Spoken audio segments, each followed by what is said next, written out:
Okay, KCA, this is your homework for February 3rd to the 3rd, 4th, 5th, 6th, 7th. I think that sounds right.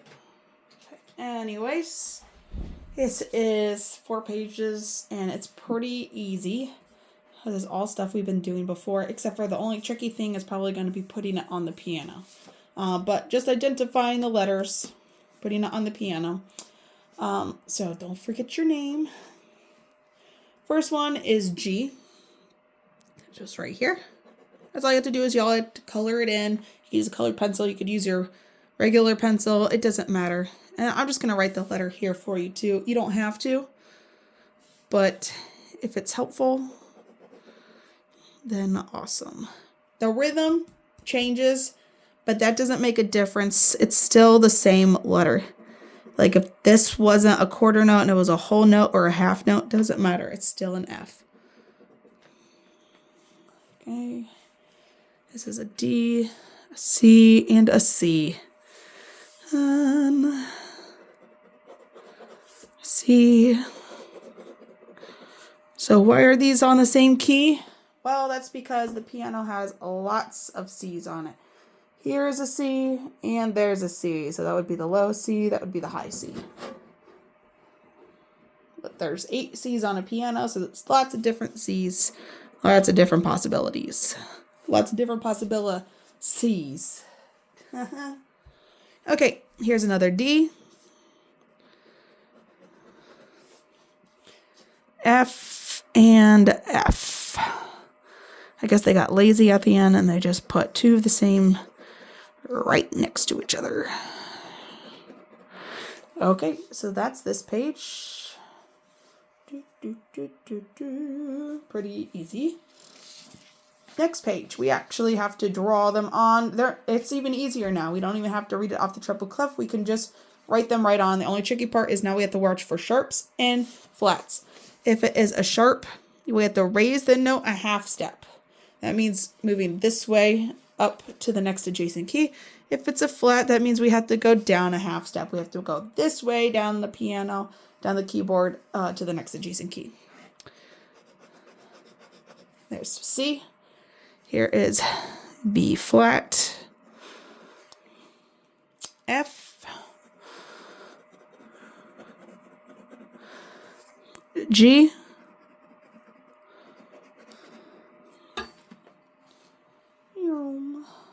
D,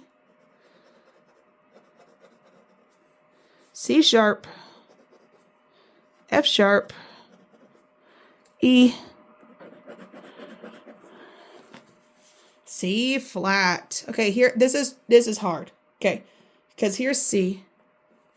We have to go down to the next adjacent key, but there is no next adjacent key. It's going to be this one right here. C flat is really just a B natural. It's tricky. D sharp, G flat, A sharp. Now this is the same thing as B flat up here. So A sharp and B flat may look different, but they're the same key. That's called enharmonic equivalency. Next is the letter A, and then B, G sharp, B sharp. This is another one. Here's B. We have to go next to the next adjacent key, and it's going to be right here, C. So B sharp is really equals just C, and C flat really just equals B. Okay. Now, obviously, I'm not shading them in perfect. Like, this kind of looks not all that super duper, but I can tell exactly which key I'm not going over into my next key. I know what one I am doing. Okay, E sharp, here's E, and going to the next adjacent key, that's going to be F. This is another tricky one because there's no black key in between this one. So E sharp really just equals F. It's the same thing. Okay, D flat, E flat, and A flat. And if even going on the black keys is a little bit tricky, you could say, well, here's a D. I'm going down to the next adjacent key. I'm not going down to this key because there is a key right here. There is a key in between those two. Here's E, going down to the next adjacent key. It's flat. Here is a G sharp. G, I need to go up to G sharp. Okay. So that is this page.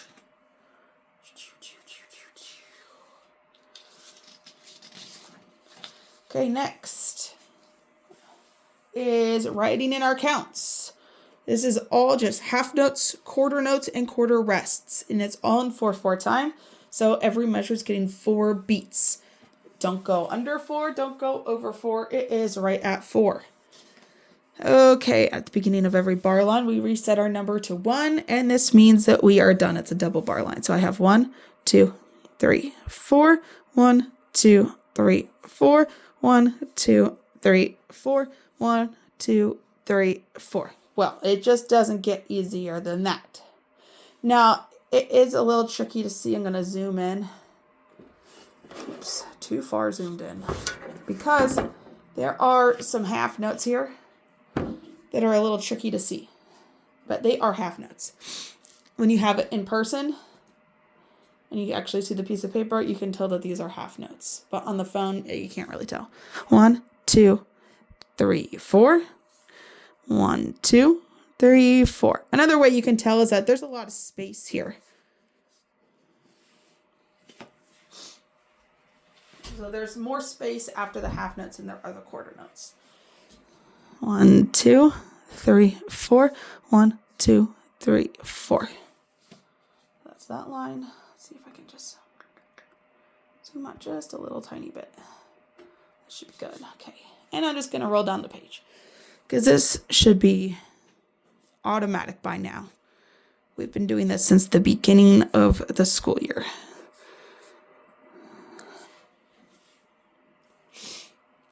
Okay, 1, 2, 3, 4. 1, 2, 3, 4. 1.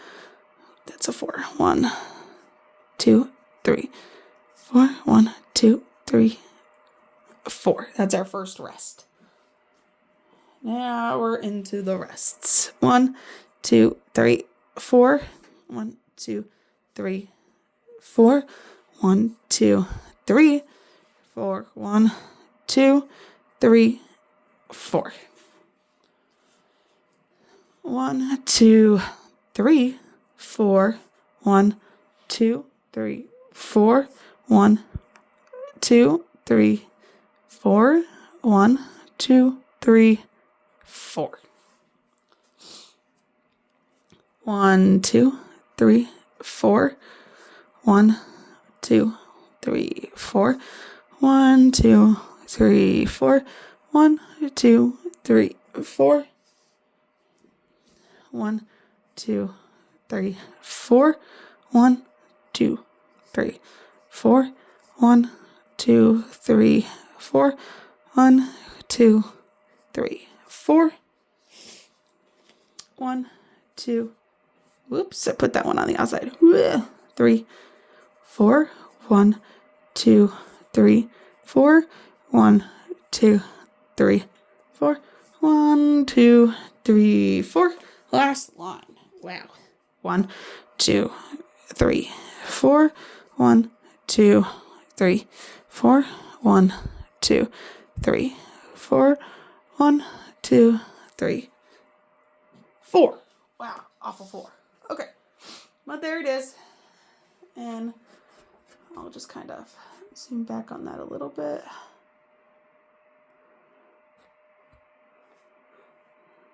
You can see all of those answers there for a second. Pause the video if you need to. Do whatever you need to do. And the last page, we're looking at these notes on the staff. We're either going to write a step up, a step down, a skip up, or skip down, whatever they tell us to do, and then write in our notes.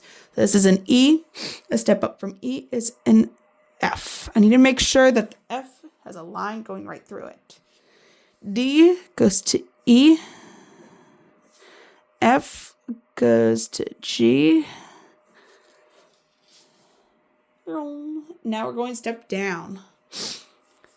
G goes to F. D goes to C. E goes to D. And F goes to E. Now we're going to skip up. So space to a space or line to a line. G, D, F, and C, E. Now we're going to skip down. G, E, E, C, and then F, D, and last but not least, again, G, E. Okay, and that's it. That's your homework. And if you don't know, now you know, Mr. President. There you go. You're home.